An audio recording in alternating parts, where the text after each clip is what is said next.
তিনি রাষ্ট্রপতি নির্বাচন করলেন। সব রাজনৈতিক দল আওয়ামী লীগ সবাই মিলে উনি ছিলেন ফোর্স কমান্ডার, আর প্রধান সেনাপতি ছিলেন জেনারেল ওসমানী।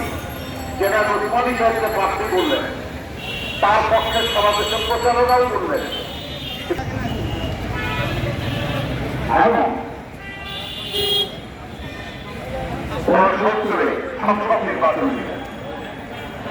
সংসদ নির্বাচনে সব রাজনৈতিক দল যাতে অংশগ্রহণ করতে পারে সেজন্য তিনি রাজনীতি উন্মুক্ত করে দিলেন।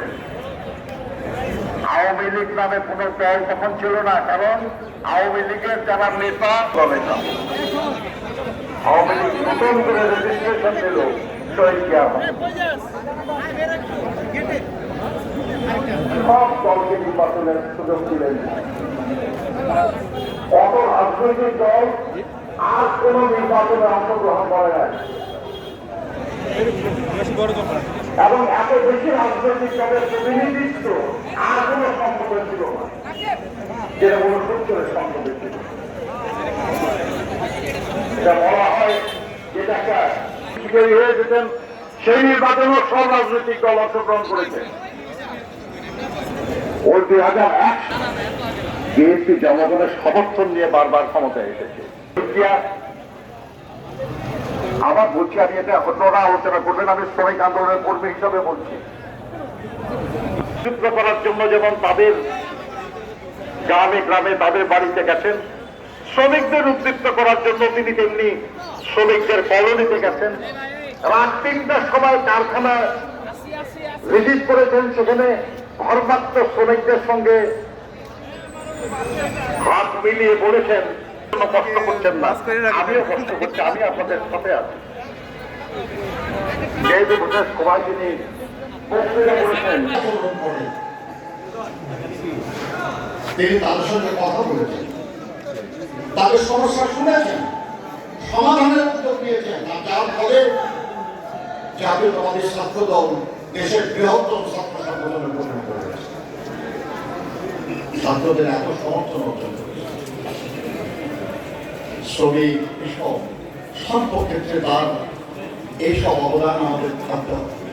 একটু আগে আপনারা কিছু শুনেছেন যে এদেশের মানুষের তিনি ক্ষুদ্র এবং কুটির শিল্পের উদ্যোগ নিলেন, অপ্রচলিত পণ্য রপ্তানির উদ্যোগ নিলেন, অসংখ্য কর্মসংস্থানের ব্যবস্থা করেন। কলকারখানা তো করলেনই। তিনি দেখলেন যে শুধু এই কারখানা দিয়ে হবে না, আরো কারখানা করতে হবে, কিন্তু আমাদের দেশের লোক এত দক্ষ না। মানে কম দক্ষ লোক দিয়ে কি শিল্প করা যায় যেখানে বেশি শ্রমিক দরকার। উনি বের করলেন যেটা হলো গার্মেন্ট শিল্প, তৈরি পোশাক শিল্প, যেখানে দক্ষতা অত বেশি লাগে না কিন্তু বেশি লোকের দরকার হয় এবং তার বাজার আছে। সালে রিয়াজ গার্মেন্টস বলে একটি কারখানা উৎসাহিত করলেন তিনি তাদেরকে। তারা প্রথম ফ্রান্সে 10,000 পিস শার্ট রপ্তানি করেছে। শুরু হলো, তিনি ইঞ্জিনিয়ার, টেকনিশিয়ান প্রশিক্ষিত করে নিয়ে আসলেন, লোকদেরকে উৎসাহিত করলেন নতুন নতুন কারখানা প্রতিষ্ঠা হতে থাকে। তিনি তাদের বন্ডেড ওয়্যার হাউস ফ্যাসিলিটিস দিলেন, ব্যাক টু ব্যাক এলসি খোলার ফ্যাসিলিটি দিলেন, এবং এটাকে শিল্প হিসাবে দাঁড় করেন। আজকে সেই শিল্প দেশের বৃহত্তম শিল্প, 40 লক্ষ টাকা করে, যার 55% নারী শ্রমিক। নারীর ক্ষমতায়নের কথা বলেন, এর চেয়ে বেশি ক্ষমতায়ন আর কে করেছে?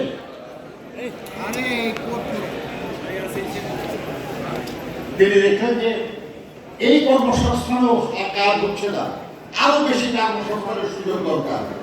তিনি মিডল ইস্টের জনশাসক, তাদের সঙ্গে তাদের সুসম্পর্ক সেটিকে কাজে লাগিয়ে তিনি বাইরে আমাদের শ্রমিক কর্মসংস্থানের ব্যবস্থা করলেন।